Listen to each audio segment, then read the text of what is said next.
Rififi à la gendarmerie nationale. Le général Apalo Touré recadré.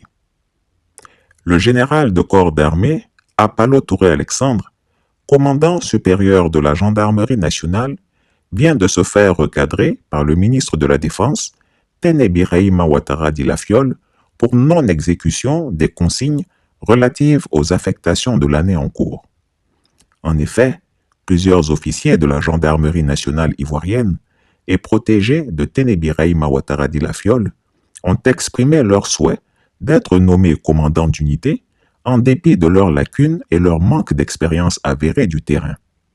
Les consignes ont donc été données au commandant supérieur de la gendarmerie qu'après leur formation à l'école de gendarmerie de Torogué, à Daloa, qu'ils soient affectés dans de bonnes unités, appelées généralement des unités juteuses. Vous avez bien compris. Ces unités sont très prisées parce qu'elles seraient juteuses et dotées d'un budget de fonctionnement autonome. Mais à la grande surprise du tout-puissant ministre de la Défense, ces protégés ne figuraient pas sur la liste des affectations des officiers de la gendarmerie nationale de cette année 2022-2023. D'autres ont non seulement été omis, mais certains ont été affectés dans des unités non choisies. Quel crime de lèse-majesté! Les petits protégés courroucés ont tout simplement rendu compte à leurs parrains.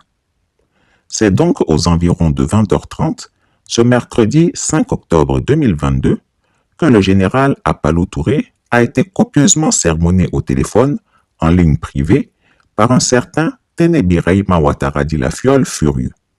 Ce dernier lui a ordonné de refaire immédiatement les affectations, cette fois en tenant compte de ses instructions.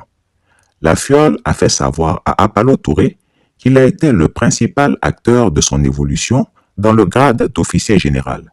Il lui a vertement rappelé qu'il a été le seul à proposer à son grand frère, Gaspard Dieudonné Ouattara, alias le Chameau, de faire de lui le commandant supérieur de la gendarmerie, bien qu'il ne fût pas le plus compétent, ni le plus gradé, encore moins l'idole des gendarmes. N'eût été son insistance auprès de son aîné, jamais il ne serait ce qu'il est devenu. Mieux, il aurait été largué à la retraite. Le général Apalo, après une humiliation pareille, a ordonné au commandant de la division des ressources humaines de réajuster la liste des officiers protégés en fonction des consignes reçues en vue d'une publication dans les jours à venir. Il semble que le général ainsi émasculé se sent fort humilié et souhaite s'en aller enfin à la retraite dans son village. Chris Yapi ne ment pas. Retrouvez Chris Yapi sur ses deux chaînes YouTube, sa chaîne Dailymotion, Instagram et VK.